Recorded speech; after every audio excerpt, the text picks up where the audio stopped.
Hola, buenos días.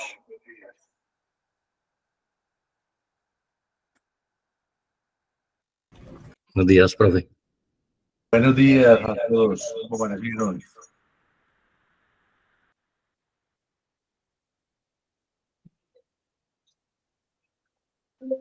Doctor Garcés, buenos días. Buenos días, Abraham. ¿Cómo amanecieron todos?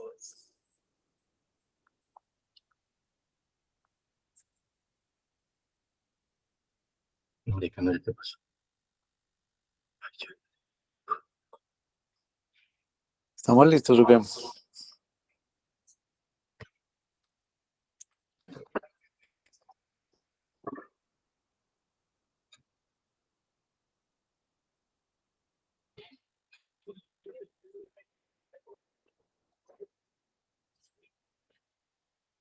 Bueno, muy bien. Ahí está viendo ya.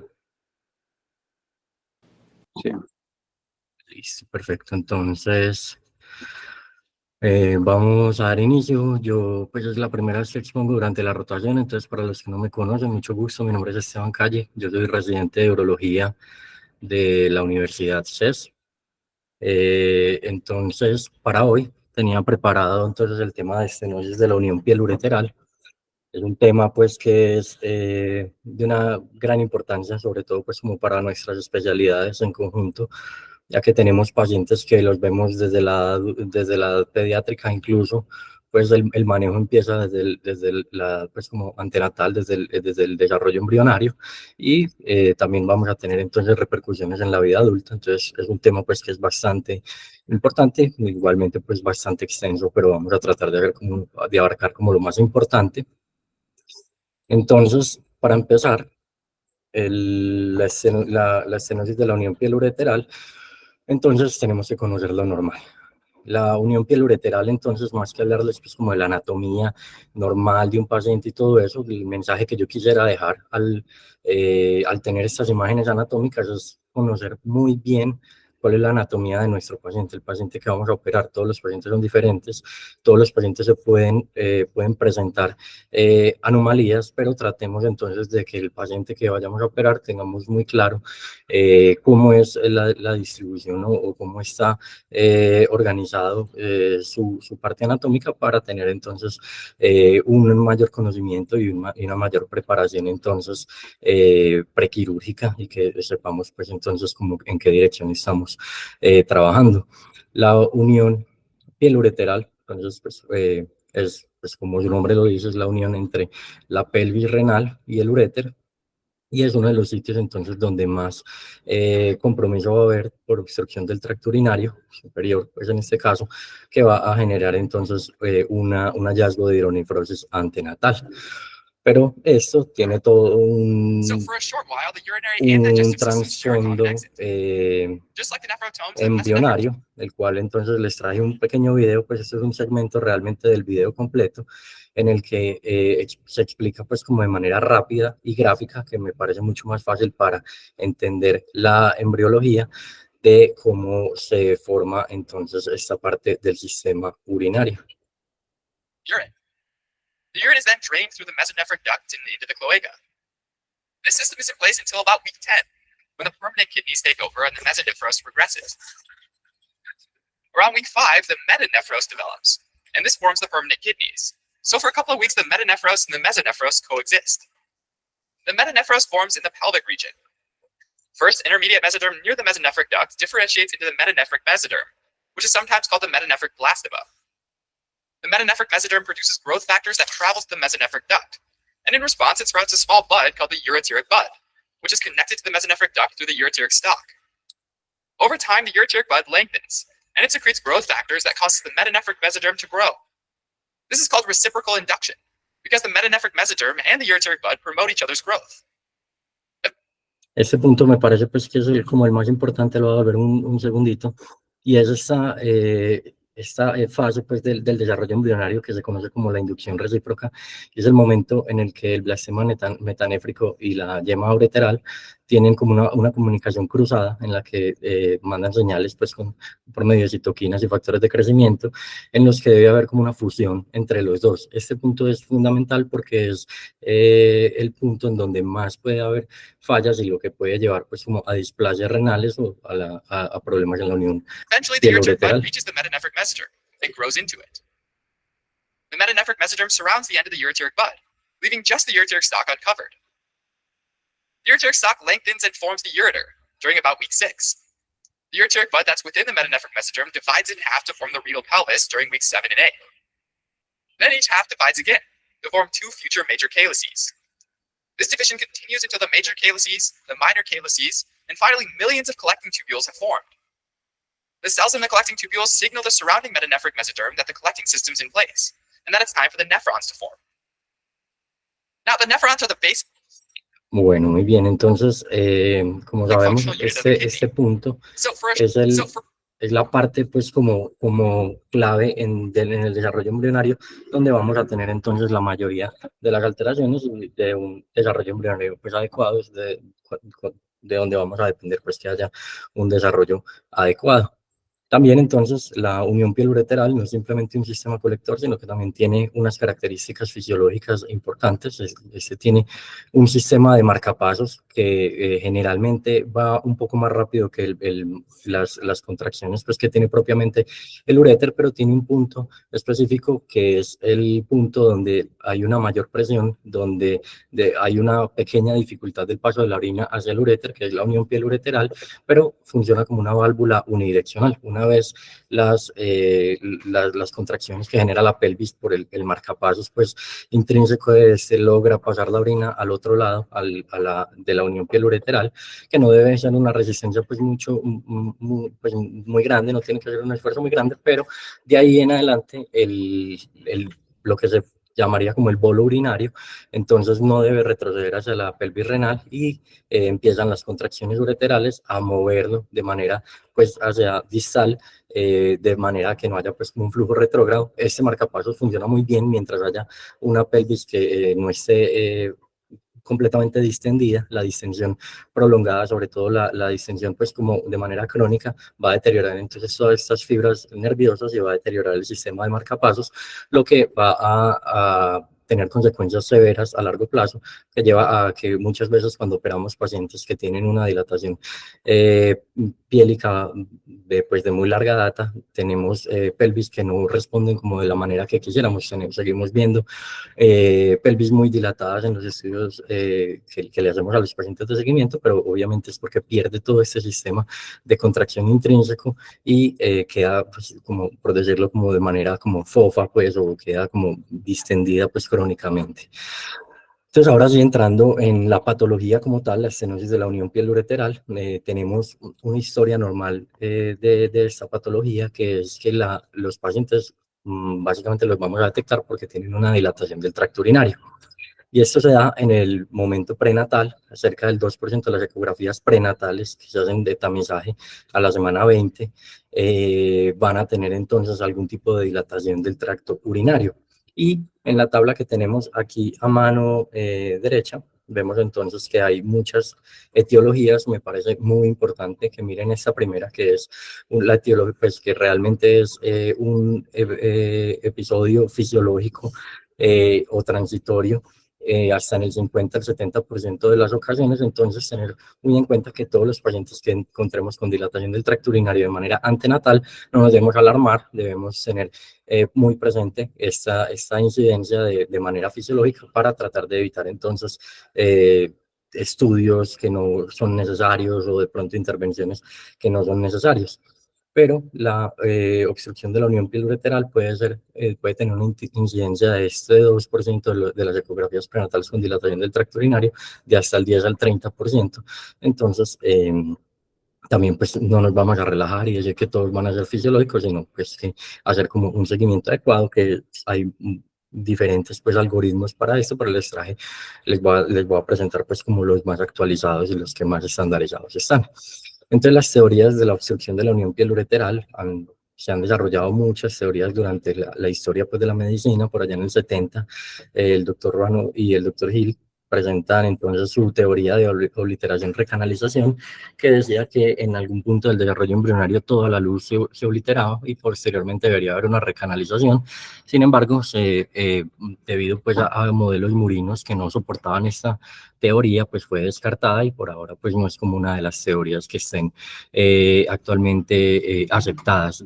Posteriormente, en los 90, el doctor Miyazaki hace un hallazgo que es básicamente una parada en la formación y en la organización de las fibras musculares. Generalmente las fibras musculares lisas se forman de manera circular, pero posteriormente se van tornando helicoidales, se tornan un poco oblicuas, que permite que haya un adecuado desplazamiento del bolo urinario, y cuando existe pues como un detenimiento en esta formación, las fibras musculares quedan de manera circular y pueden hacer entonces una mayor compresión.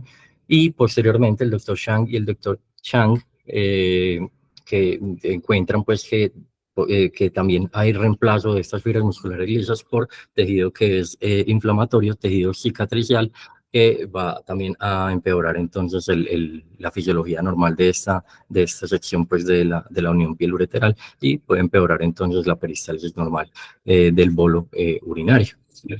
La estenosis entonces también puede estar asociada a otras anormalidades congénitas que también lo tenemos que tener en cuenta en el momento pues, de abordar uno de estos pacientes. Si tenemos sospecha de que haya algún otro tipo de compromiso, lo tenemos que descartar previo al momento del manejo quirúrgico.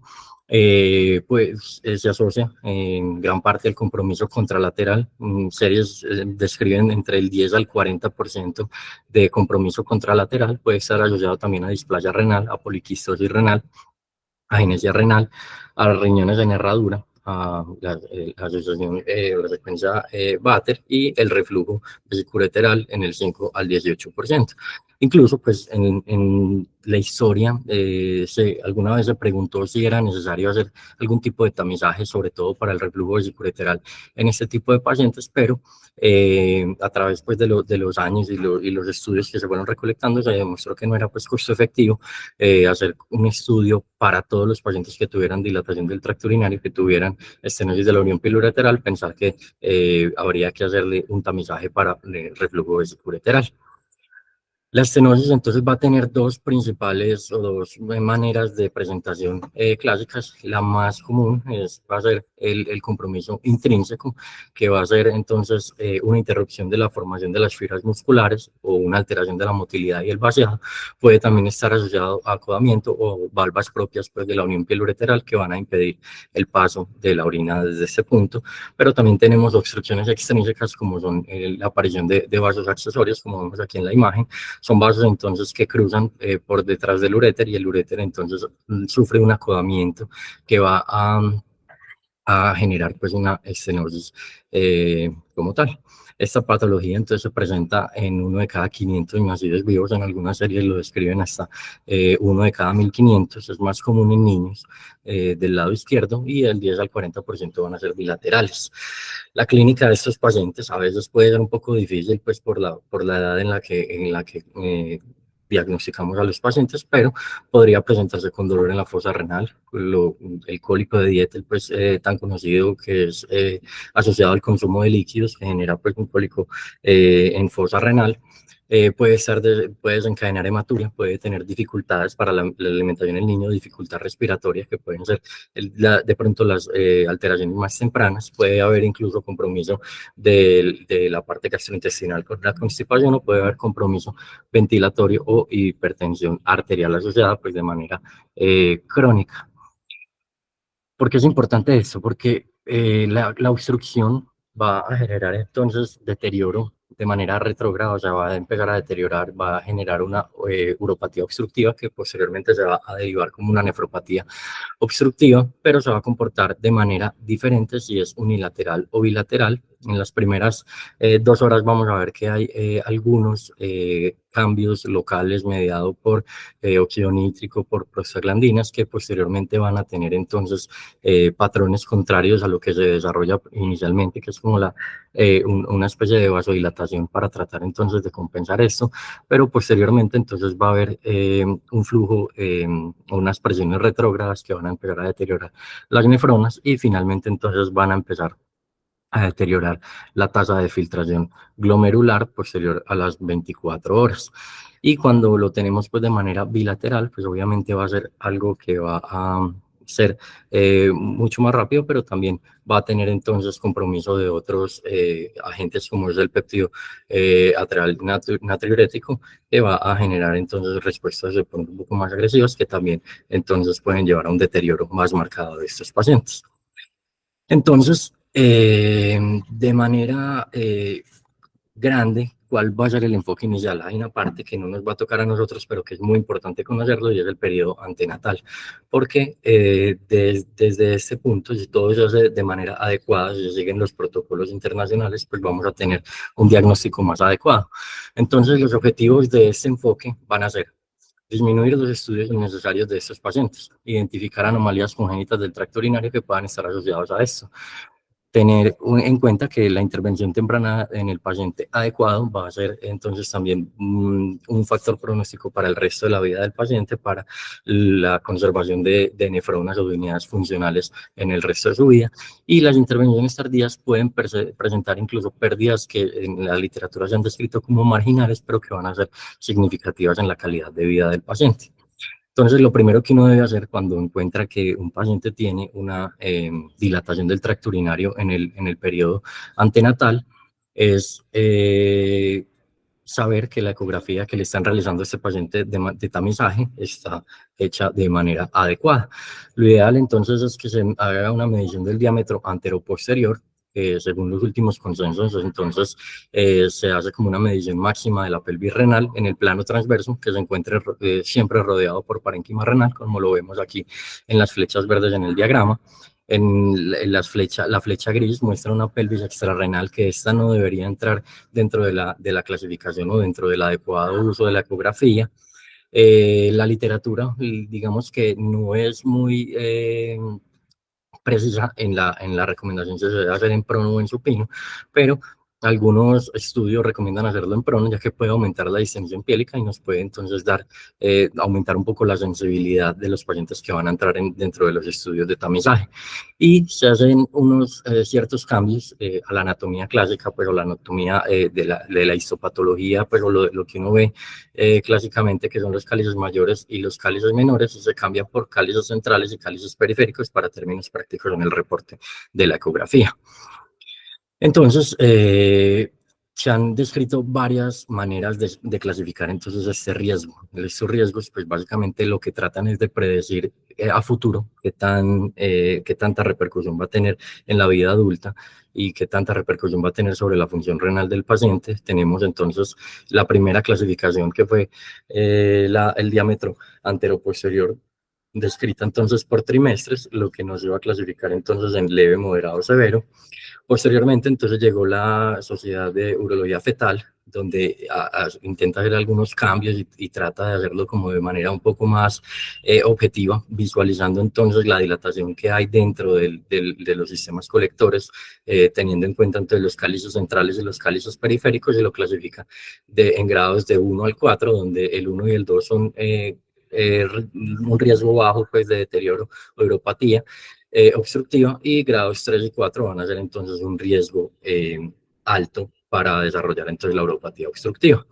Y cuando analizamos entonces esta hidronefrosis, qué deterioro va a tener entonces a largo plazo, vemos entonces que la obstrucción por la estrechez pues, de la unión ureteropélvica entonces nos puede desarrollar hidronefrosis a largo plazo que puedan desencadenar problemas a futuro en el adulto, y que van a ser entonces como realmente una asociación significativa entre la clasificación del diámetro anteroposterior y el riesgo que hay a largo plazo, pero tenía un problema muy grande, y era que era difícil estandarizar.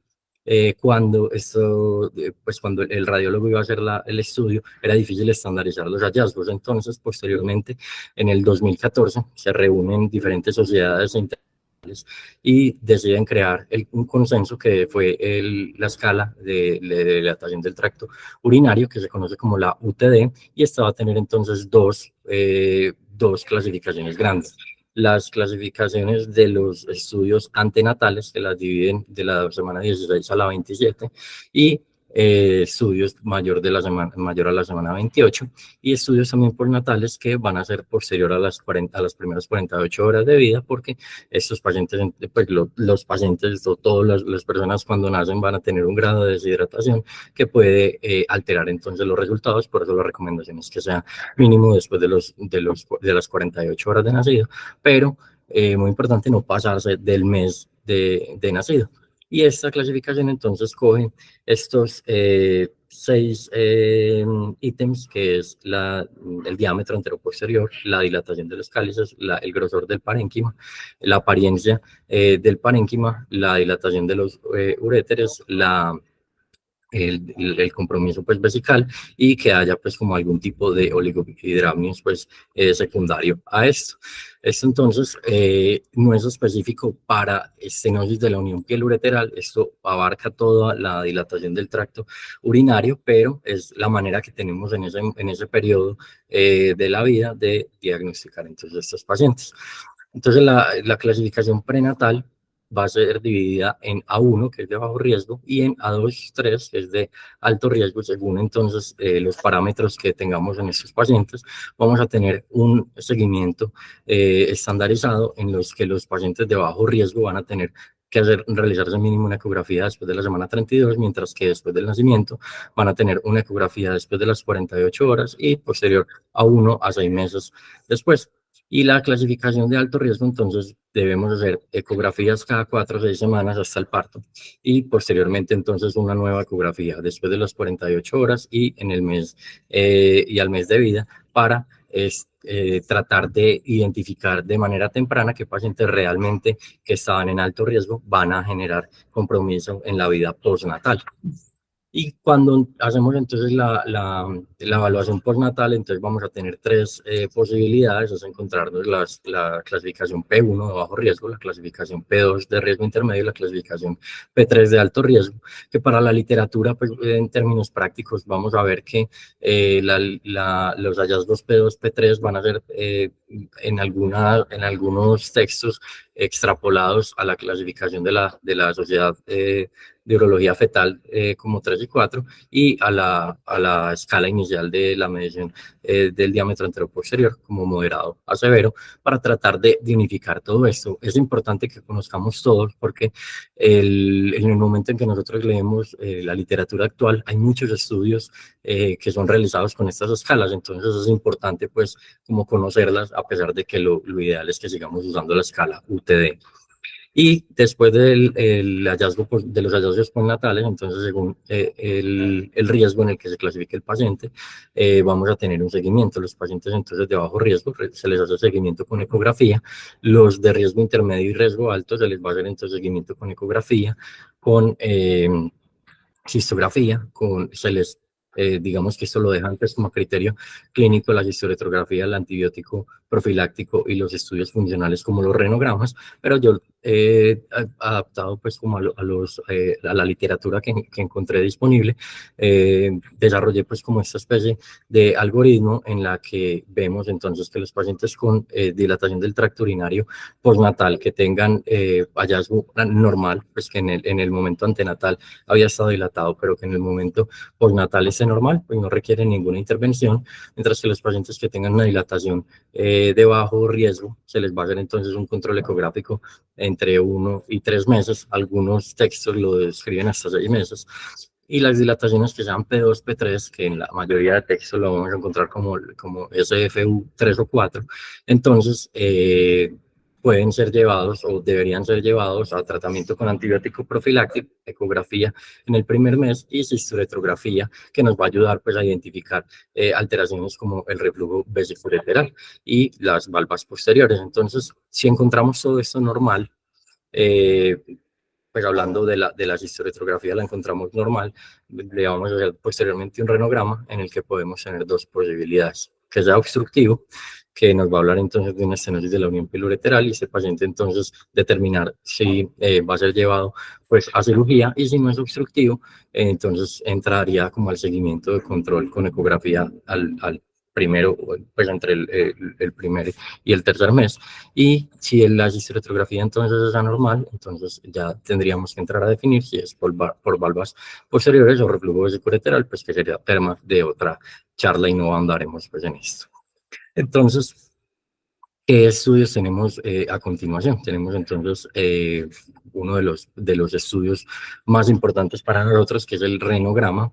Hay en la literatura ciertas diferencias entonces entre si realizar estudios con renogramas MAC3 o estudios con DTPA.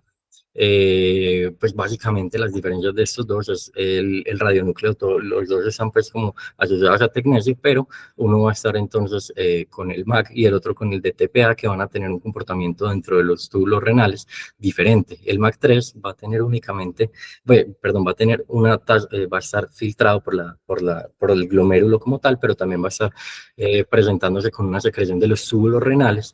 Esto entonces nos va a permitir que haya una mayor filtración, una mayor pues, luminización del radionúcleo. Entonces cuando le hacemos la imagen vamos a detectar que tenemos un mejor llenado del sistema colector y nos puede ayudar a ver de pronto con un mejor detalle anatómico, mientras que el DTPA es eliminado exclusivamente por la filtración glomerular, más o menos el 20% por cada ciclo pues, que pasa por los glomérulos. Entonces esto nos va a ayudar a predecir mejor la tasa de filtración glomerular, pero va a ser de pronto un poco más difícil medirlo en pacientes que tengan, pues que estén muy pequeños y tengan todavía un desarrollo renal inmaduro, o de pronto pacientes que estén muy obstruidos y que por todo el compromiso retrógrado, pues, o por toda la uropatía obstructiva, va a tener entonces una clasificación que de pronto puede estar alterada. Además de eso, pues los renogramas van a tener ciertas debilidades, es que van a depender de varios factores, como son el nivel de hidratación, la compresión vesical o la descompresión vesical que debe ser realizada y el uso de diurético, que por pues los diferentes protocolos se debería hacer pues como de manera estricta después del tiempo de la aplicación de la furosemida, en el momento en que se va a medir realmente cuál es la función que está presentando el renograma.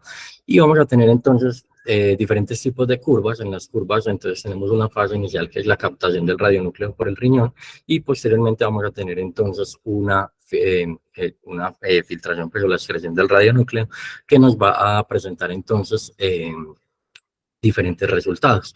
En cuanto a la filtración, pues a la excreción del radionúcleo, vamos a tener entonces una medición muy importante que es el tiempo medio que tarda la mitad del trazador en salir del sistema colector, que se conoce como el T medio. Lo vamos a clasificar como no obstructivo menor a 10, obstructivo mayor a 20, y en ese rango gris de 10 a 20 lo vamos a clasificar como equívoco, como no inadecuado, pues que no nos permite pues como tomar una decisión adecuada. Tendríamos que sumar otros criterios clínicos para tomar una decisión, y además de eso nos va a dar una función renal diferencial que puede ser un poco más difícil en el momento en que tengamos obstrucciones bilaterales, porque pues como nos va a dar porcentajes de los riñones, realmente no nos está diciendo la función del riñón, sino la función de ese comparado con la del otro. Entonces, también tener pues como muy presente eso en el momento en que lo vayamos a interpretar. Y vemos entonces aquí una curva, la curva negra, que es una curva como tipo meseta, donde vemos que el radionúcleo queda dentro, pues tiene un tiempo medio prolongado que va a ser sugestivo entonces de obstrucciones, mientras que el tiempo medio del riñón derecho, que sería la curva roja, va a tener entonces una filtración más adecuada y nos va a decir que el paciente probablemente está desobstruido. Además de eso, tenemos otros estudios que también pueden ser muy útiles, como la urografía por resonancia magnética, que ha entrado a reemplazar de pronto estudios previos, como eran la urografía excretora, pues a hacer como la manera más adecuada de ver como toda la parte anatómica y no tener que someter al paciente a radiación, como sería entonces la urotomografía. Va a tener entonces como ventaja el mayor detalle anatómico, nos puede dar una función diferencial cuando hacemos la urografía funcional, y nos permite visualizar el drenaje pues de los sistemas colectores de manera pues anatómica, con el contraste pues pasando por el sistema colector. Las desventajas es que sigue siendo un estudio costoso, sobre todo para nuestros países, pues, para los países en desarrollo. Debe estar generalmente acompañado de sedación o de anestesia por el tipo de población en el que estamos trabajando, y puede haber pobre acceso o disponibilidad pues como para la mayoría de la población. Entonces también tenerlo en cuenta cuáles son los recursos que tenemos nosotros en el momento de hacer el diagnóstico. Este me parece muy importante porque es de suma importancia en el diagnóstico de los vasos polares, porque nos permite conocer adecuadamente la anatomía de la irrigación pues del riñón, que nos va a hacer pues también como cambiar en ciertos momentos la conducta y el abordaje que le vamos a hacer al paciente.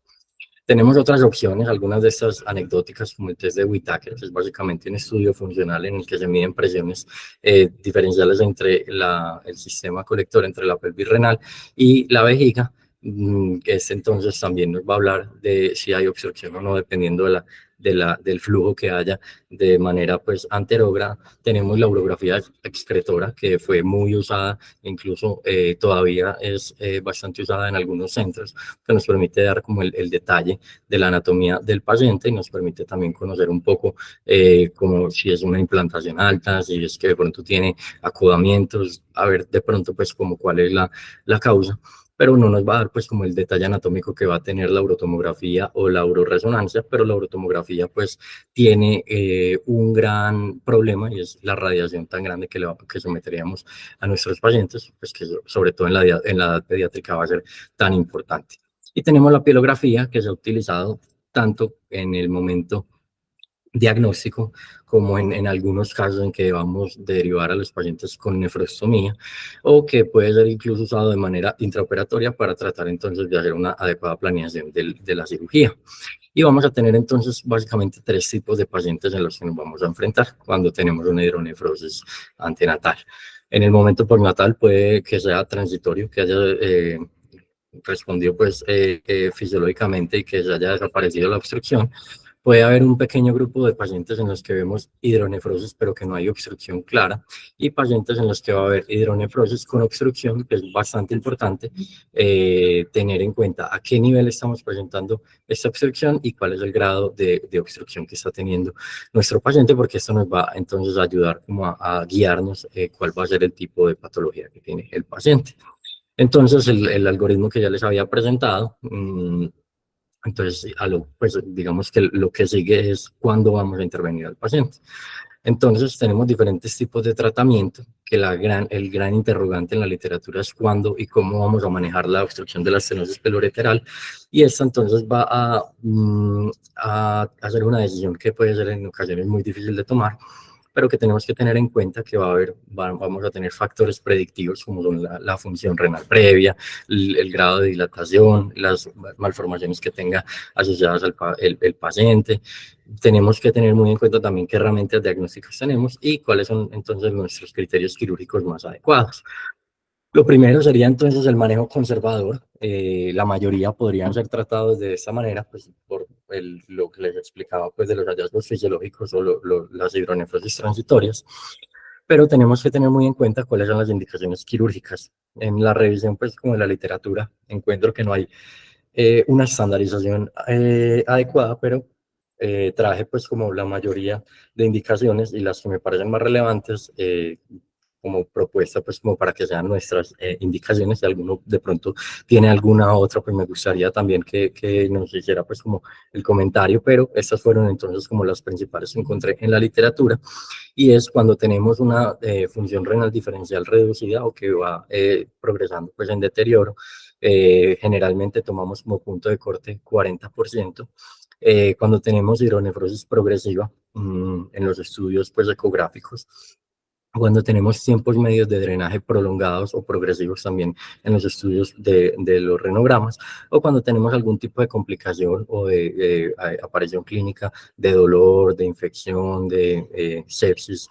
Por ejemplo, en estos pacientes que desarrollan piuria pueden tener una sepsis con un deterioro muy acelerado. Entonces, estos serían como los principios para hacer un manejo quirúrgico.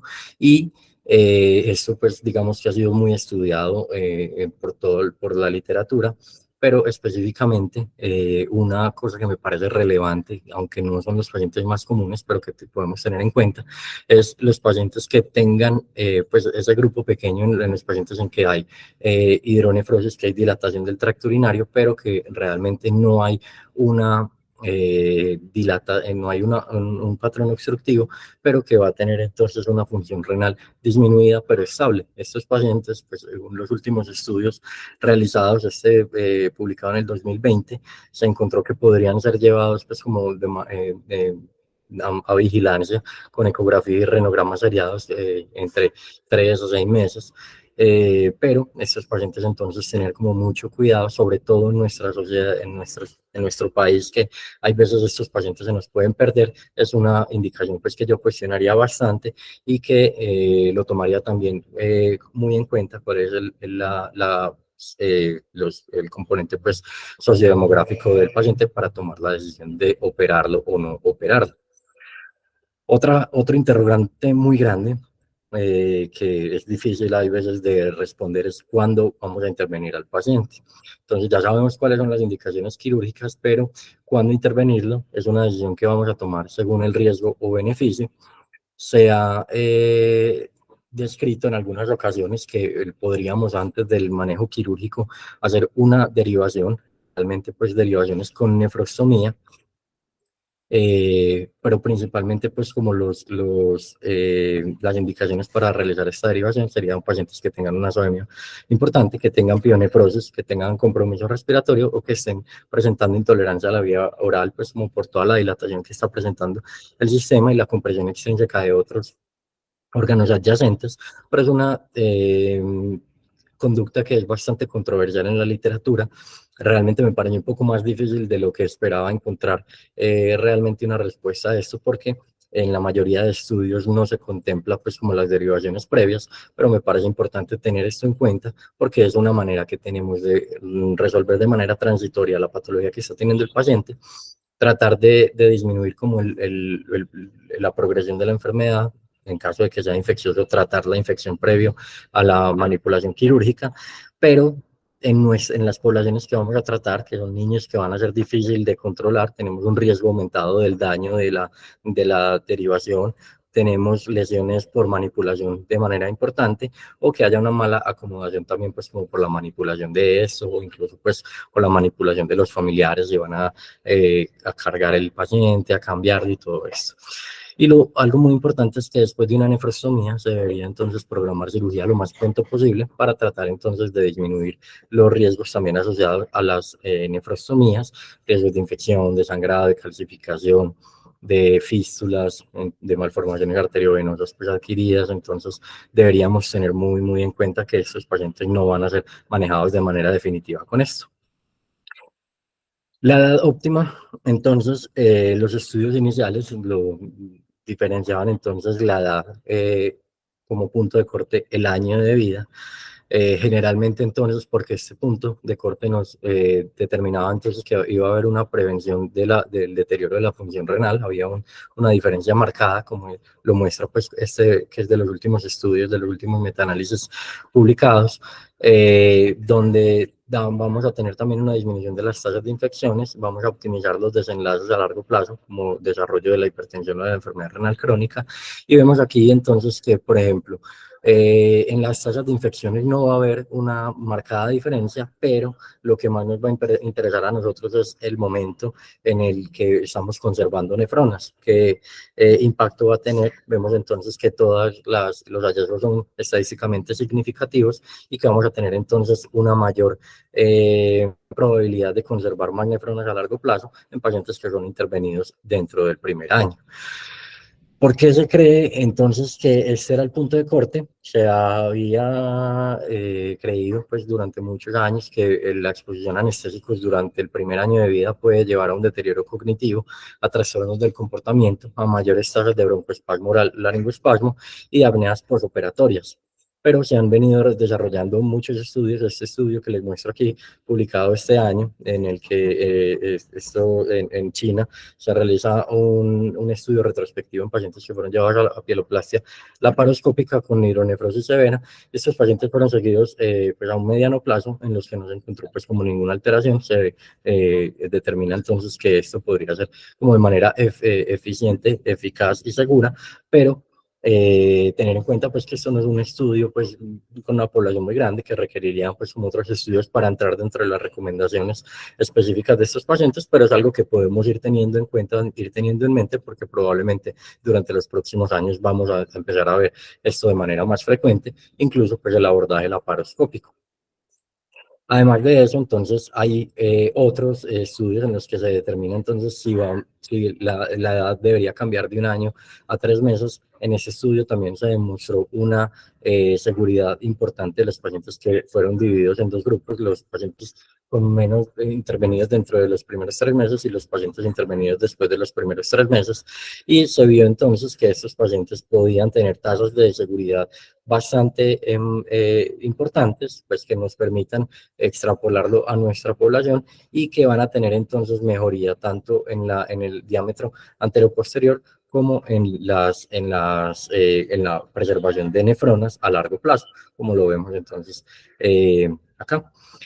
Esto, entonces, para tener en cuenta que el momento podría ser incluso un poco más temprano de lo que se piensa, me gustaría también escuchar como cuál es la experiencia que tiene cada uno de los centros y cada uno de los especialistas que está como conectado a la charla, porque pues según la literatura, pues prácticamente la tendencia es que se podría hacer en cualquier momento y entre más temprano mejor, pero no sé cuáles son como los protocolos que están siguiendo.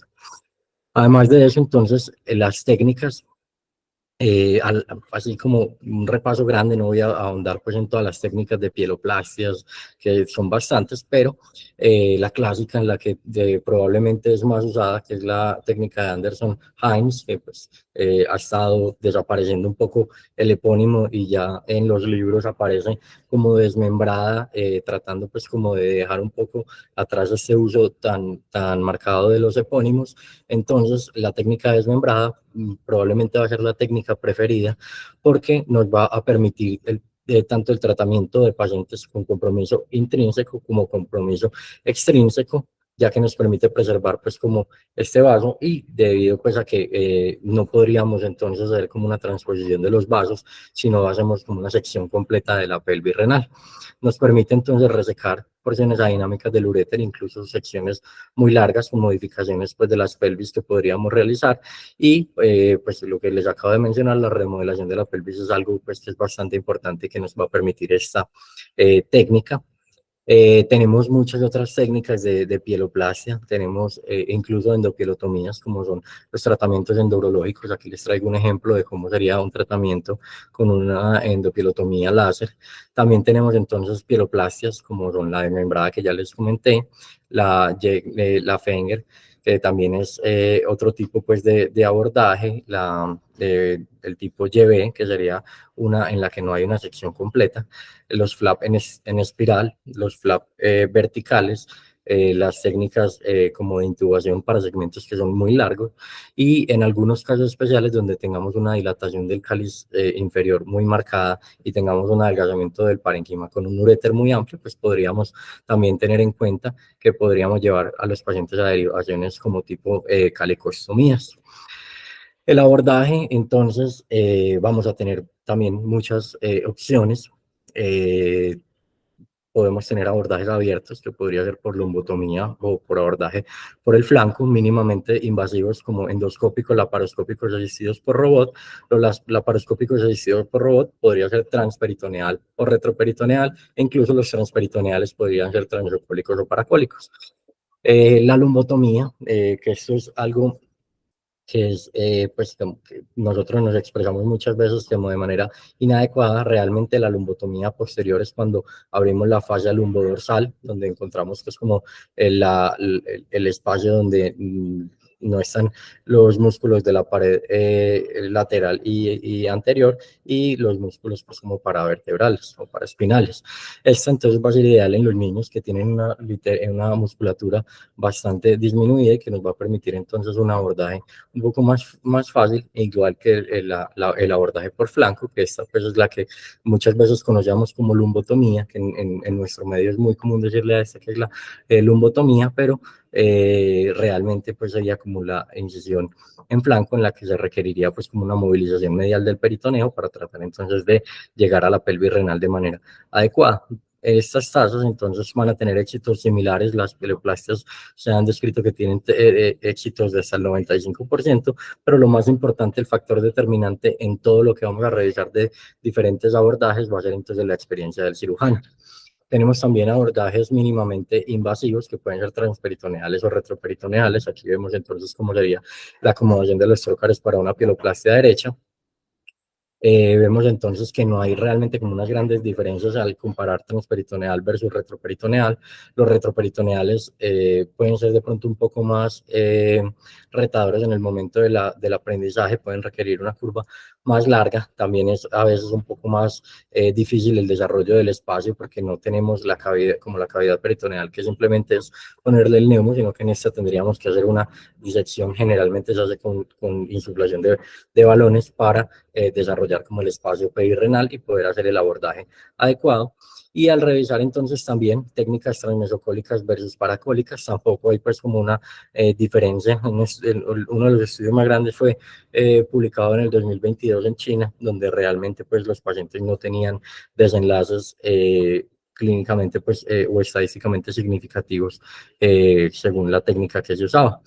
Entonces, a manera histórica vemos que las técnicas han ido migrando. En rojo tenemos las técnicas abiertas y en azul tenemos las técnicas laparoscópicas. Vemos entonces que ha habido como una inversión de esta gráfica en la que la mayoría de pieloplastas se están realizando en este momento de manera laparoscópica. Este entonces es un estudio también publicado este año que me parece muy interesante y es comparar los pacientes que fueron llevados a pieloplastias laparoscópicas versus abiertas, pero lo que más interesante me parece de este estudio son los pacientes que fueron llevados antes de las primeras 6 semanas. Y entonces vemos que finalmente pues los desenlaces perioperatorios y los desenlaces según las complicaciones no van a tener unas diferencias que sean significativas, excepto por el tiempo de cirugía, que puede ser un poco más corto en la cirugía abierta, pero que finalmente pues va a ser, como ya les había dicho, determinante es la experiencia del cirujano que va a abordar el paciente.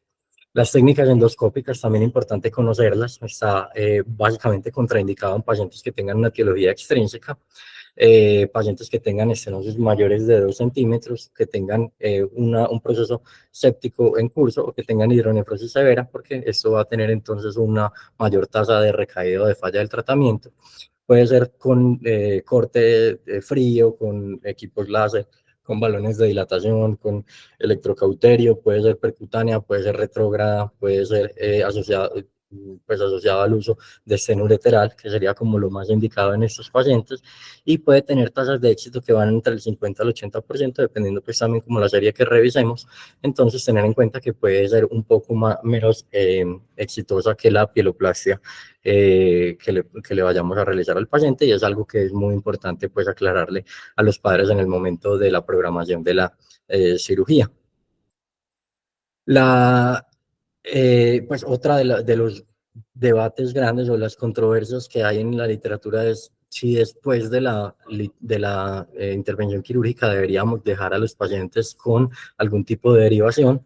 Realmente no se encontró ninguna diferencia en las complicaciones en cuanto a las nefrostomías y los catéteres WJ, pues entre las derivaciones y las no derivaciones, que las derivaciones pueden ser con nefrostomía y catéter WJ, no hay diferencia en las complicaciones, no hay diferencia en la reestenosis o en el requerimiento de una segunda pieloplastia, no hay diferencia históricamente, pues como en todos los desenlaces perioperatorios, y se ha visto que a mayor volumen quirúrgico que tenga el cirujano, se ve un menor uso de stents operatorios, que pues es algo que también puede jugar un papel importante, y es que a medida de que el cirujano probablemente tenga más experiencia, va a estar un poco más segura pues, más seguro que la anastomosis pues quedó como de manera permeable, lo mismo que el uso de drenes. Los drenes pues han venido también entrando como en desuso, porque las curvas se están haciendo pues como de mejor manera y cada vez más simulaciones previas al contacto inicial con el paciente, y probablemente la inteligencia artificial va a impactar de manera importante en el aprendizaje de los próximos cirujanos que vamos a tener pues como en el futuro. Y entonces se ha determinado que el uso de drenes tampoco es necesario, puede incluso aumentar el riesgo de algún tipo de complicación, pero no nos va a cumplir como una función pues como muy importante. Otro de los temas controversiales es cuando nos enfrentamos a pacientes que tienen compromiso bilateral. Este pues es un algoritmo rápido, no voy a entrar pues como en todo a ahondar pues como todo el tema, pero cuando tenemos entonces pacientes con compromiso bilateral, se les debería hacer entonces una cistoretrografía, porque pueden tener también obstrucción del tracto urinario inferior, que incluso pues en la literatura hay algunos abordajes intrauterinos para hacer shunts entre la vejiga y el líquido y el líquido amniótico.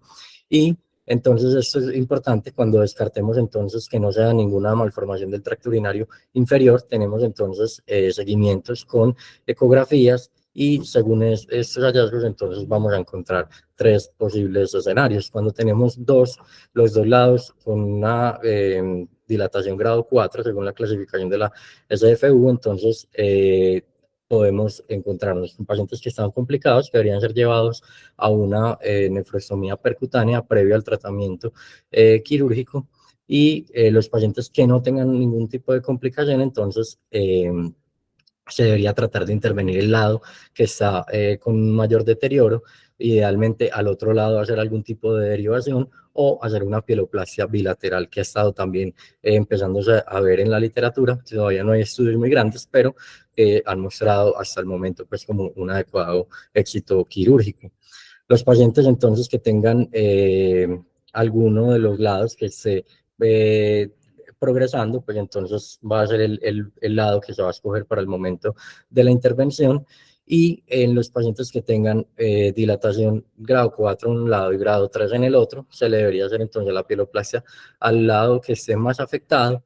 Y en este grupo es bastante importante que miremos cómo se comporta el lado contralateral, porque la teoría es que el lado contralateral, sobre todo cuando tienen tasas de filtración glomerular mayor de 35 mililitros minuto, que esto no lo puede dar mejor los rentgenogramas tipo de TPA, nos podrían entonces resolver de manera espontánea, disminuir el grado de hidronefrosis, porque la teoría es que al haber una hiperfiltración de este otro lado, va a haber entonces una hidronefrosis, pero al corregir el problema del lado que estaba más afectado, este entonces podría podría disminuir el grado de hidronefrosis, a menos de que esté pues como teniendo un empeoramiento, o que esté pues completamente estable y el paciente continúe pues con todo su deterioro, pues entonces debería ser llevado a la pieloplastia.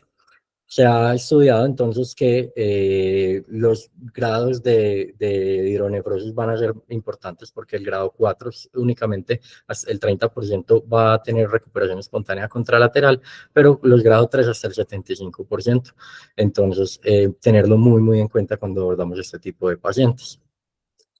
El seguimiento, entonces, después de que hacemos la cirugía, es básicamente tratando de evidenciar un riesgo de recidiva en los primeros 2 años. 50% de recurrencias van a ser durante el primer año. La ecografía de vías urinarias se debería realizar 6 meses después del retiro de WJ, para no tener pues como ningún tipo de alteración por la dilatación que puede quedar residual de los catéteres WJ, y se debe repetir entonces renogramas al mes, a los 6 meses, a los 12 meses y anual después del retiro del catéter WJ. Complicaciones, así a grandes rasgos, tenemos entonces complicaciones como infección, filtración, ileus, migraciones de los catéteres, lesiones de otros órganos, sangrados, dolor, restenosis que requieran entonces reintervenciones, que va a ser una charla pues que hablaremos otro día. Entonces, tener en cuenta que estas son como las posibles complicaciones y tratar entonces de detectarlas de manera temprana. El uso de catéteres o de drenes en algunos casos para tratar de identificar esto de manera temprana, pero ya he visto que con el seguimiento clínico y paraclínico de los pacientes uno también podría hacer el hallazgo de manera temprana sin tener que hacer como estos abordajes invasivos en los pacientes. Ya para finalizar, entonces, a manera de conclusión, es una patología que es bastante frecuente.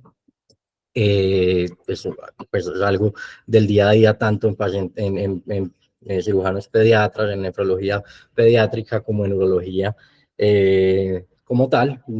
Nos va a marcar la diferencia del pronóstico del paciente, tener un adecuado enfoque.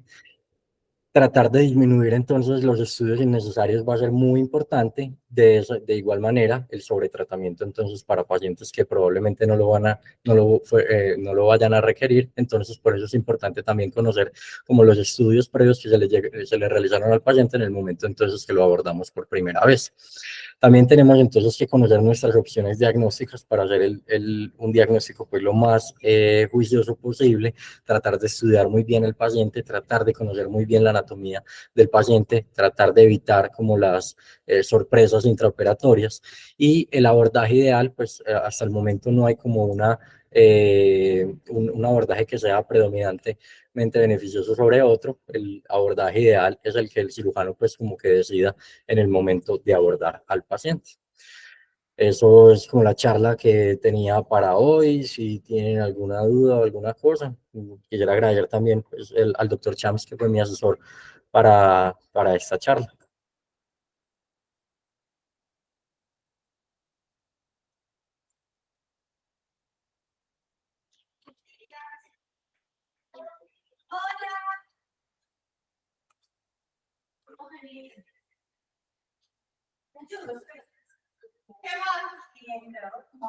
Buenos días, doctor Esteban.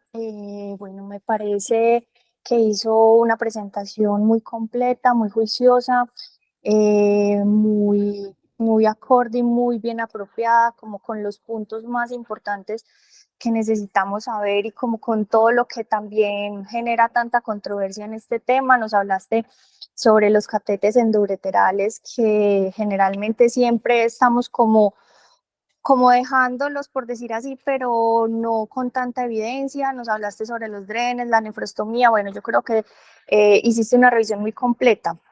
Creo que de pronto te demoraste un poquito en la parte del consenso, que ya lo habíamos repasado hace 15 días y de pronto no era como tan necesario el día de hoy, pero también pues es bueno para tu aprendizaje. Sino que mira que hay muchas cosas del consenso que le llaman a uno la atención, porque uno de los puntos más importantes, aparte del algoritmo del manejo antenatal y postnatal, es la terminología, y después nos presentas una diapositiva en la que hablas de hidronefrosis. Entonces, mira que es un poco contradictorio, y recordemos que en realidad ese término pues ya no debería usarse, sino, como lo dijiste muy bien al hablar del consenso, de la dilatación del tracto urinario. Cuando hablabas de las indicaciones, entonces dijiste muy bien, o sea, son perfectas y exactas. Lo que pasa es que en realidad no hay una cantidad de indicaciones, pues que digamos que son muchas, son las que dijiste. Lo único que agregaría es que para nosotros es muy importante el seguimiento, porque muchos de esos pacientes con dilataciones del tracto urinario por estenosis pieloureteral en esos primeros 6 meses, muchos de ellos cambian. Entonces, generalmente cuando uno lee la literatura, la gran mayoría de los pacientes no terminan necesitando una cirugía tan temprana. Entonces, aparte de esas indicaciones, te agregaría una que es una indicación relativa y que está muy asociada a lo que hablaba sobre el porcentaje de captación menor del 40%, y es el diferencial con el otro riñón mayor del 10%, pero generalmente están pues o sea, al tener el diferencial mayor del 10, generalmente la función del lado afectado es menor del 40%. Te quería hacer una pregunta, y es sobre esa cirugía temprana, que la definiste inicialmente menor de 1 año, después dijiste que probablemente los primeros 3 meses. Mi pregunta es: ¿qué encontraste en la literatura específicamente sobre las redopiloplastias y las recurrencias en los pacientes que se hacen cirugía temprana?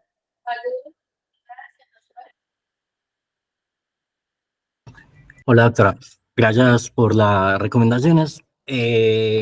Pues, doctora, yo entre 15 días voy a revisar el tema también de repieloplastia. Entonces, no andé pues como mucho en eso, pues en este caso, pero en la literatura, pues que precisamente el estudio que puse ahí de la pieloplastia en pacientes menores de 3 meses, fue un estudio publicado este año. Esos pacientes todavía no tienen un seguimiento muy a largo plazo, pero hasta lo que ellos habían estudiado en ese momento, no había como una diferencia entre el aumento de la recurrencia comparado pues como con las intervenciones en en otras edades. Es que en realidad cuando uno trata de resolver la pregunta que vos mismo te hiciste y que resolviste muy bien a la luz de lo que hay en la literatura de cuándo operarlos, y no cuándo en el sentido de la indicación, porque como te digo, las indicaciones son como precisas, pero es en el tema de la edad, y eso sí pues es difícil a veces. Por ejemplo, uno veía que en Málaga esos niños los operaban pues en la etapa neonatal, que también pues uno dice, bueno, ¿qué tantos de esos niños iban a tener un cambio en esas indicaciones, y qué tanto pues eran indicaciones absolutas de operarlos tan temprano? Sino que Personalmente, probablemente no sé si los profes tengan otras opiniones, pero una pieloplastia en un niño muy pequeño técnicamente no es fácil. Muchas veces ni siquiera tenemos el catéter doble J apropiado para esos pacientes. Son pacientes que los ureteres son muy difíciles de manipular por el diámetro, entonces a veces creo que las cirugías en esos niños tan pequeños pueden ser un gran reto y que probablemente después incluso ni siquiera estén completamente indicadas, pero bueno, es una opinión muy personal. Muchísimas gracias. Gracias, doctora. Hola, buenos días. Hola, profe, buenos días.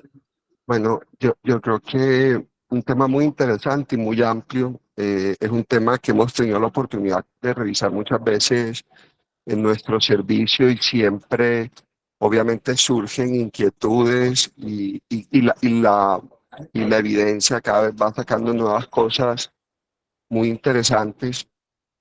Yo en lo personal te voy a hacer una recomendación. El video que pusiste al principio de biología creo que hubiera sido mucho más bonito quitarle el sonido y explicarlo más tú, ¿cierto? Es primero, pues, para hacerlo mucho más dinámico y a veces, pues, no se escucha tan bien o no se entiende tan bien, aunque el inglés ya sea como un idioma universal, pero creo que se le puede quitar el sonido y lo puedes explicar tú.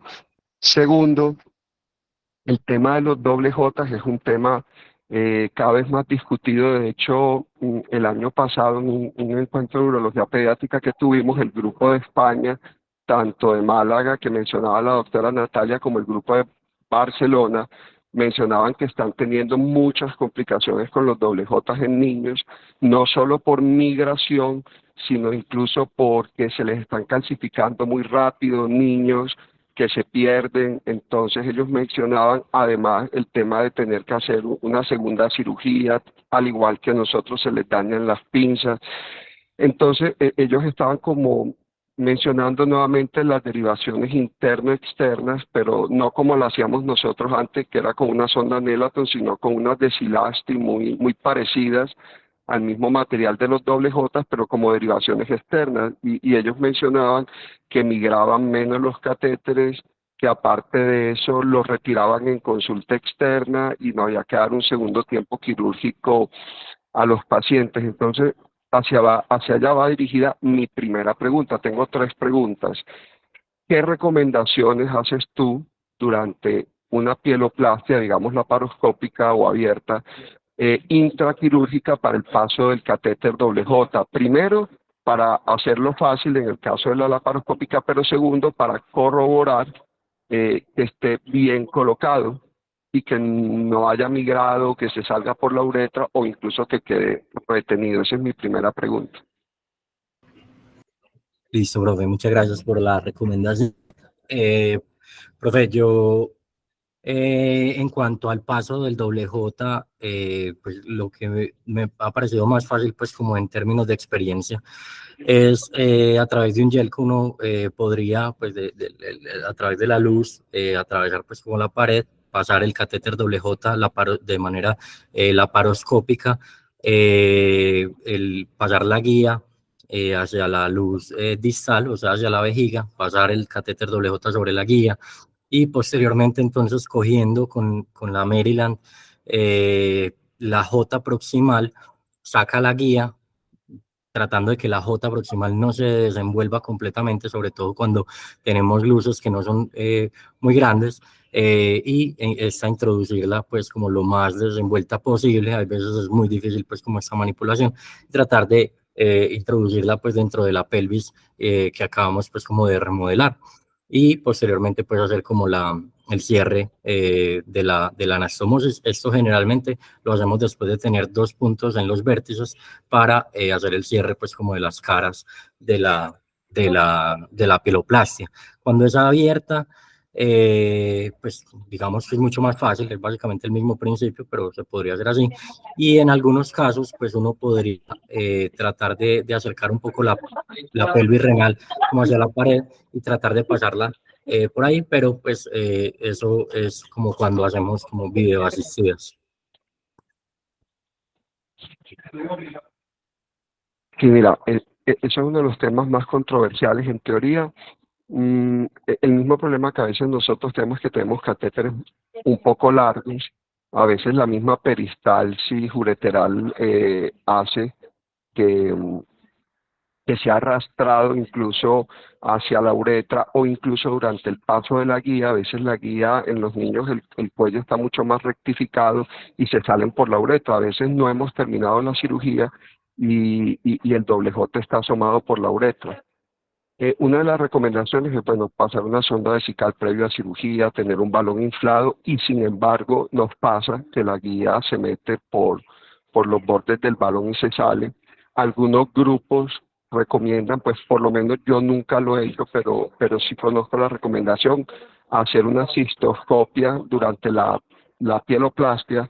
Algunos recomiendan hacer pielografía para entrar en el sitio específico de la unión pielureteral, pero digamos que eso yo pienso que no es de gran ayuda si uno entra por laparoscopia, porque la laparoscopia te da esa posibilidad, pero hay quienes pasan la guía por cistoscopia y pues bajo visión laparoscópica ubican el doble J. Eh, además tener como muy en cuenta que la fluoroscopia intraquirúrgica también es un recurso para establecer si el doble J quedó adecuadamente en la vejiga, adecuadamente en la pelvis, y la fluoroscopia, digamos, que está en todos nuestros quirófanos. La segunda pregunta, Esteban, el manejo endurológico. A pesar de que es un tema todavía muy discutido y que la pieloplastia desmembrada sigue siendo el gol estándar, eh, en tus palabras, ¿en qué paciente ofrecerías algún tipo de manejo endurológico y en cuáles definitivamente no? Listo, profe. Pues la endopielotomía generalmente lo ofrecería yo en pacientes, profe, que tengan estenosis que sean cortas, que sean menores de 2 centímetros, pacientes que sean con estenosis que sean como laxas, que esté seguro que no tiene un componente extrínseco comprometiendo también la unión pielureteral, para tratar entonces de asegurar que haya un mejor éxito. De igual manera, pacientes que no tengan una hidronefrosis muy severa van a tener tal vez un poco más de tasas de éxito, y pacientes que de pronto tengan algunas contraindicaciones, por ejemplo, para la anestesia, que tengan alguna dificultad con el momento de la anestesia, hablando pues como de malformaciones congénitas, que sea un riesgo muy aumentado, también tendría pues como en cuenta el uso de la endopielotomía para tratar entonces de disminuir como la invasión que hay que hacerle al paciente en el momento de abordarlo. Doctor Esteban, perdón, le interrumpo, pero recuerda que en los niños igual incluso pues los procedimientos invasivos, aunque sean pues menos invasivos, endourológicos, también requieren anestesia. Entonces de pronto es más como por los tiempos quirúrgicos, eso me imagino que es tu respuesta, porque por la anestesia igual la van a necesitar anestesia general. Sí, correcto, me refiero pues como al tiempo que están sometidos a los anestésicos, el neumo que hay que ponerles en el abordaje laparoscópico, es como a la prolongación de la anestesia, tratar de hacerlo como en el menor tiempo posible. Mira, yo en lo personal no tengo mucha experiencia en el manejo endurológico de estenosis pielurethral en niños, y probablemente no, porque muchos de nuestros pacientes o son muy pequeños, o cuando son niños mayores son pacientes que han tenido al límite algún grado de estenosis sin haber deteriorado la función. En teoría, como tú bien lo mencionaste, en la parte embriológica hubo una alteración de la unión endodermo-mesodérmica, y, y muchas veces esas uniones pielureterales, más que fibrosis, porque pasó un cálculo o hizo una infección, en donde yo creo que la pielolitotomía, o perdón, la plastia con láser o cualquiera de estas otras de estos otros métodos, inflarlo con balón, puede dar algún muy buen grado de resultado. En lo personal,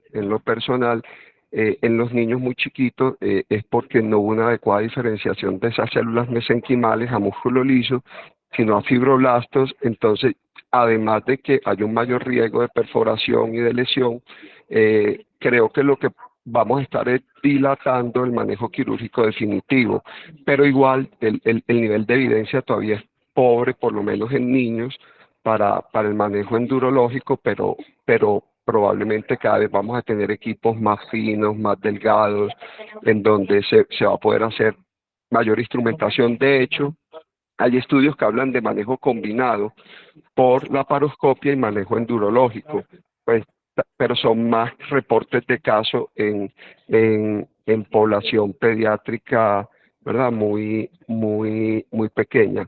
Y te voy a hacer la última pregunta. Desde el punto de vista técnico, ¿qué recomendaciones encontraste para disminuir el riesgo de restenosis? Listo, profe. Ya lo voy a responder la pregunta, un comentario con lo que acaba de decir, profe, de la dilatación con balón. Es un tema que es muy interesante, incluso pues obviamente lo hablo desde la parte del conocimiento pues en adultos, pero se han estado realizando estudios pues que todavía no tenemos resultados ni a largo plazo pues ni los estudios ni los resultados preliminares. Hay un grupo paraguayo que está realizando dilataciones con balones que están recubiertos con paclitaxel, que es un inhibidor pues, de la formación de los microtúbulos en la mitosis. Esto es muy usado para uretra posterior. Hay estudios muy grandes como el ROBUST que hablan de eso, pero ellos lo están tratando de extrapolar como a la dilatación con balones recubiertos con medicamentos para cirugía ureteral. Entonces eso es algo que probablemente también vamos a ver a futuro. De pronto en niños también va a ser un poco más tardío, pues obviamente porque es población especial, porque los estudios son más difíciles de realizar, pero es algo que probablemente vamos a ver a largo plazo, pues en el futuro.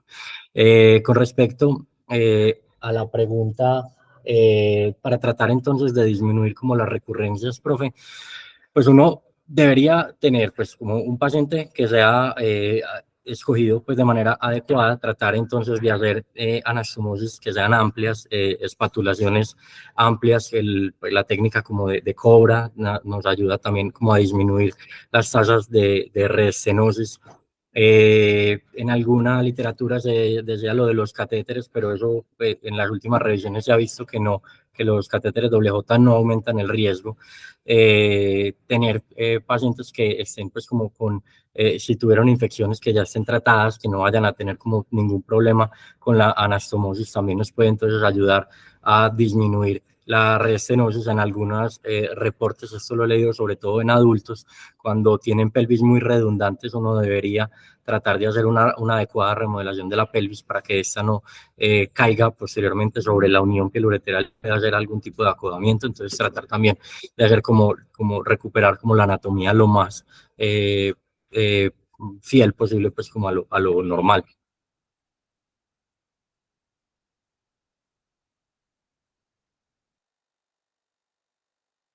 Sí, bueno, Esteban, últimamente también la movilización del ureter. El ureter normalmente es un órgano que no tiene un pedículo propio y muchas veces durante movilizaciones muy extensas o desvascularizantes, obviamente también vamos a tener una anastomosis isquémica. Por lo menos en los pacientes mayores, grandes, yo pienso que la cirugía mínimamente invasiva disminuye esas disecciones que a veces podemos llegar a hacer cuando lo hacemos en cirugía abierta y, y podemos hacer una anastomosis preservando un poco más la vascularización. Pues obviamente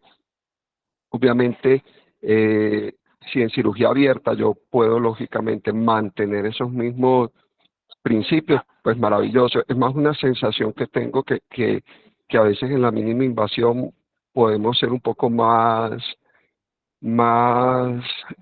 vigilantes acerca de la irrigación del ureter, pero pues, es algo más personal, algo más subjetivo.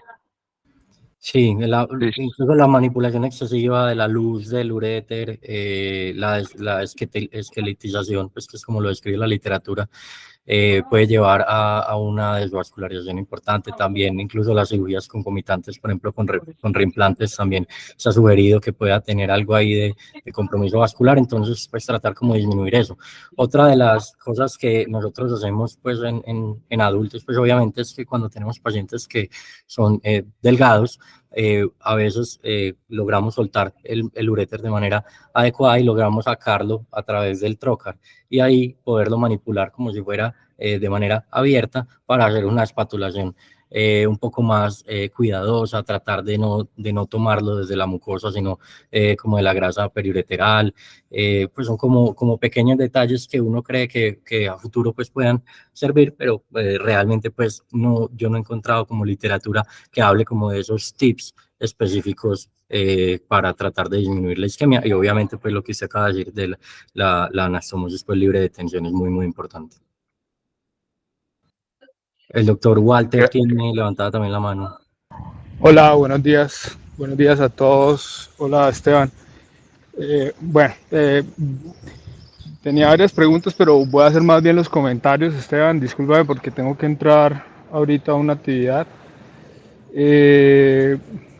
Rápidamente, la imagen que presentas en la presentación de vasos polares creo que está errada, inclusive creo que está errada en el libro, porque usted la ve y el vaso polar levanta la unión piloreteral, y en realidad el vaso polar lo que hace es estar por delante de la unión y comprimir la unión, que es lo que normalmente uno ve en cirugía, casi siempre. También hablaste de que la cistoretrografía no necesariamente hace parte de la evaluación del paciente con estenosis piloreteral, pero existe o lo escribiste, si hay una, en los algoritmos no se usa tanto para ver si tienes o no estenosis, sino para mirar si tienes una dilatación del tracto urinario, o sea, dentro del enfoque general de la dilatación del tracto urinario. En el caso personal, si yo tengo las dos cosas al tiempo, o sea, estenosis y reflujo, yo corrijo primero el reflujo y luego voy por la estenosis. Y ya en cuanto al tema controversial de la edad, si usted la literatura ha venido como en un cambio como continuo, yo recuerdo que hace 8 años, 9 años, era casi como regular o mal visto, o se veía como raro que usted operara a un paciente muy pequeño, que operara a un paciente por debajo de los 2, inclusive después del año, o antes del año, perdón. Y creo que la literatura ha venido como cambiando, y usted se da cuenta, por ejemplo, en el grupo de Canadá, México, lo que sea la doctora en España, inclusive acá en Colombia, urólogos pediátricos operan niños muy pequeños y uno le llama la atención por qué esa diferencia. Y yo creo que cada vez, y la literatura es amplia, y ahí salió un estudio, pero no sé si es el mismo estudio que tú presentaste de los chinos, por ejemplo, que con grupos más de 150 pacientes, seguimientos a 2 años, que es donde normalmente hay estenosis o reestenosis, ya están operando pacientes que cuando hacen la comparación entre grupos de menor de un mes y mayores de un mes, pareciera que haciendo la medición pelvirrenal, la dilatación del tracto urinario, el engrosamiento de la corteza renal, parece que les fuera mucho mejor, y según esos estudios preliminares les va mucho mejor. Entonces uno no piensa, ¿será que hay algo que nos detiene para hacerlo? Eso es una cosa que yo siempre me he preguntado. Entonces yo me he puesto a revisar cómo hacen para operar a esos niños tan chiquitos, laparoscópicos y abiertos, pero yo sigo pensando todavía que para esos abiertos. Y ellos, por ejemplo, no usan doble J, ellos usan, por ejemplo, dispositivos que son como una nefrostomía, básicamente. Son el dispositivo lo puedo buscar en la literatura, que es el Blue Stent. Como no existe un dispositivo tan delgado que pasa a través de esa unión, o un catéter tan chiquito, utilizan, por ejemplo, ese tipo de dispositivos. E inclusive hay gente que no les deja los doble J o no les dejan derivación, que también es otro tema grande para discutir. Y ya yo creo que las dos últimas cosas, el manejo endurológico en los pacientes con obstrucción piloreteral, en los niños, ahí también hay otra discusión, y es, ¿sirve del todo los vasos polares uno no los ve, literatura que habla de desde 10% hasta 35%. Entonces usted le hace la endopilotomía con balón y el paciente recae en el primer año, y cuando usted lo va y lo opera, lo que encuentra es un vaso polar.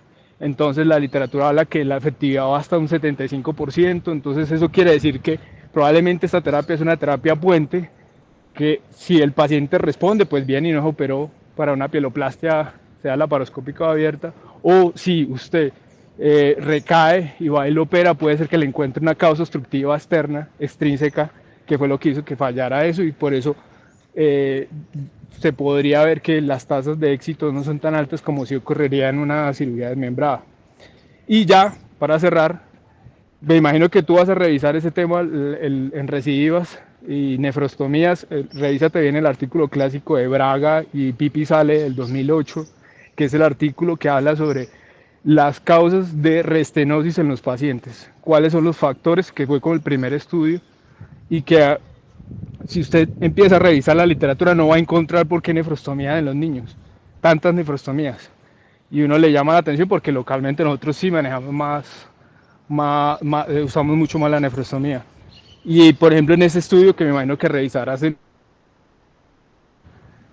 hablan sobre eso, sobre el factor de riesgo para restenosis, asociación con nefrostomías antes de la cirugía.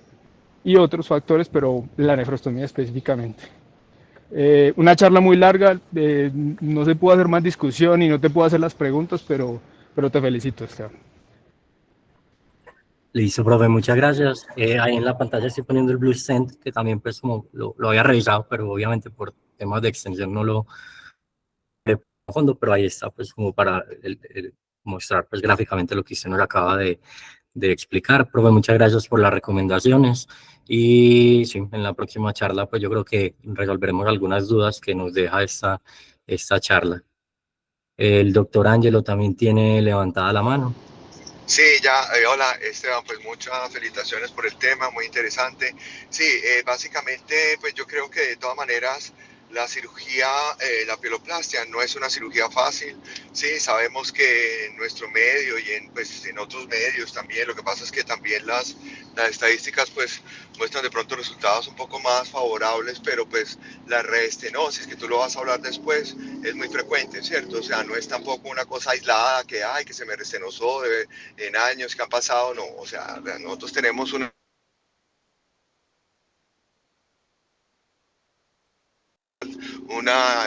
restenosis importante, y es importante mejorar toda la parte quirúrgica, y precisamente yo sí abogo mucho por el tema endourológico, y de pronto en pediatría por endourología, debido a la disponibilidad, a la poca disponibilidad de endoscopios, o ninguna, pues nula, porque aquí nosotros no tenemos prácticamente nada para trabajar. Entonces este trabajo sí lo ha hecho en cambio radiología intervencionista, ¿cierto? Radiología intervencionista, cuando nosotros mandamos o nefrología ordena una nefrostomía, ellos hacen una pilografía anterógrada, y en muchos de los casos, ¿cierto? Hay paso, ¿cierto?, del contraste a través de la estenosis de la unión piloureteral, o sea, está estenótico, pero hay una estenosis parcial. En esos casos, si uno les ordena a ellos y habla con ellos, porque es la única manera que lo hacen, es que le hagan la pielografía, una dilatación, ¿cierto?, con balón, que ellos lo hacen con dilatación o con balón o con algún instrumento que ellos utilizan, ¿cierto?, especial. Ellos logran en estos casos pasar una guía y pasar un catéter doble J. Yo lo he tenido y lo comencé a usar precisamente en los casos de la restenosis, que tú vas a hablar, que cuando uno se le restenosa a un paciente, pues no lo entra a operar de una, intenta hacer un manejo endurológico o radiológico, pues para dilatar, porque entre más cirugía, más fibrosis, más estenosis. Entonces yo creo que es un tema que pues es difícil, porque es una cosa muy personal y es una decisión muy personal, y que hemos tenido con el doctor Hidalgo algunos resultados buenos, pues obviamente falta trabajar en eso, ¿sí? Y pacientes en que no ha habido necesidad de cirugía, que el seguimiento sí es difícil, sí, en nuestro medio es difícil, que podemos decir que en todo resultó, no, ¿cierto? ¿Por qué? Porque pues aquí tú sabes que en nuestro medio, lo que tú decías, es complicado la cosa, pero cuando tú le haces después un estudio y eso, sencillamente el paciente solucionó. Hemos tenido casos, y entonces es importante tener eso en cuenta, y yo creo que las cirugías, este campo, en unos años van a ser pocas. Muchas gracias. Gracias, profe. ¿Alguien más quisiera hacer algún comentario, alguna intervención? Esteban, para felicitarte, me pareció muy buena la presentación. Yo cada vez me admiro más de lo que hemos progresado nosotros en el entendimiento de la embriología. Fíjense que la unión y del sistema recolector cuando se va entrando dentro del parénquima renal, cómo hace todo eso, la perfección con que se hacen estas cosas, y ya todo eso está estudiado en este momento. Hay, todas son reacciones físico-químicas, sobre todo ya a nivel molecular, cuando estamos hablando de proteínas y el desdoblamiento de las proteínas y todo eso, pero fíjense cómo el desarrollo embrionario es una belleza, y lo que ha progresado en los últimos años. En la época mía era Gray y Skandalakis la embriología, que yo creo que ya está desfasada, pero los avances que se han visto en embriología y nos han hecho entender cómo se desarrollan las cosas. Y cuando se habla de la unión mesénquimo-endodermo, eso es una belleza en el desarrollo embrionario inicial, lo que hemos podido avanzar y estudiar y comparar con las distintas especies de seres vivos. De todas maneras, a mí eso me apasiona, esa parte. Y felicitaciones, muy bien presentada la cosa. Muchas gracias, Yo, doctor. yo le quiero hacer una pregunta a mis compañeros. Cuando les llega pacientes con estenosis pieluretral bilateral, que es el 10% de los casos, ¿prefieren operarlas por separados? ¿Qué riñón escogen primero para operar? El más afectado o el menos afectado, porque he visto ambas posturas, o prefieren operarlas en el mismo tiempo quirúrgico. Me gustaría escuchar la opinión de mis compañeros cirujanos. En el caso de la laparoscopia, sí, mira, ya en la parte de si tú el abordaje va a ser por la laparoscopia, que es la mayoría de lo que lo estamos haciendo, ¿cierto? Entonces ya tú dices, bueno, ya estamos entrando en cavidad, ya tenemos todo el equipo, tenemos todo listo, ¿cierto? Sí, entonces obviamente pues intentamos hacerlo, lo hemos intentado hacer bilateral en una paciente, por ejemplo, en uno o dos pacientes, inclusive de pequeño tamaño, lo hicimos y nos ha ido bien, ¿cierto? También pues depende de las características del daño renal y de todo eso. Sí, hay unos que técnicamente es más fácil, otros más difícil. En un caso hubo, por ejemplo, un paciente que habían remitido, creo que eso se lo operó el doctor Romero, que tenía una pielostomía, que eso es un tema que, por ejemplo, en muchos países todavía lo utilizan, ¿cierto? Hacer una derivación primero con la piel, con la pelvis, ¿sí? Entonces, pues técnicamente fue más difícil, entonces se hizo primero eso y después el otro. Pero yo creo que se puede intentarle hacerlo a la vez. A mí me parece que no hay ningún problema.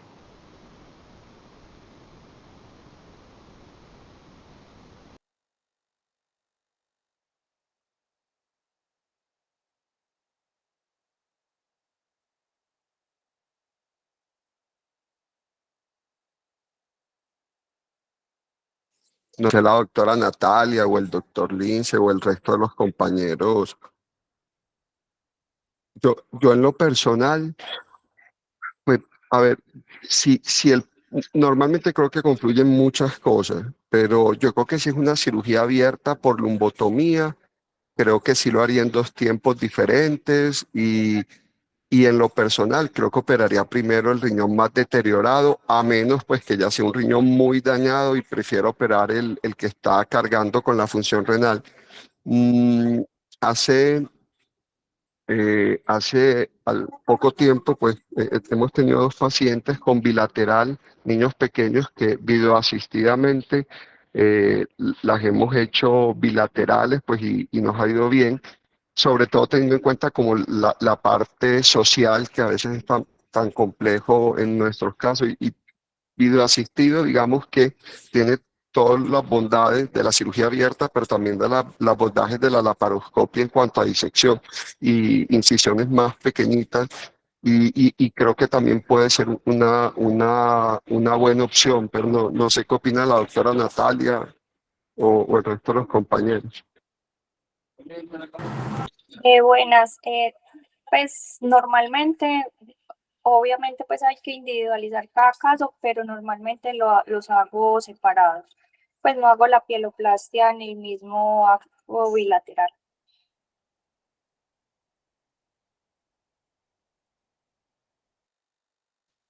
Listo, muchas gracias. Bueno, muchas gracias a todos. Hoy solo teníamos esta charla. Que tengan un feliz día. Listo, muchas gracias.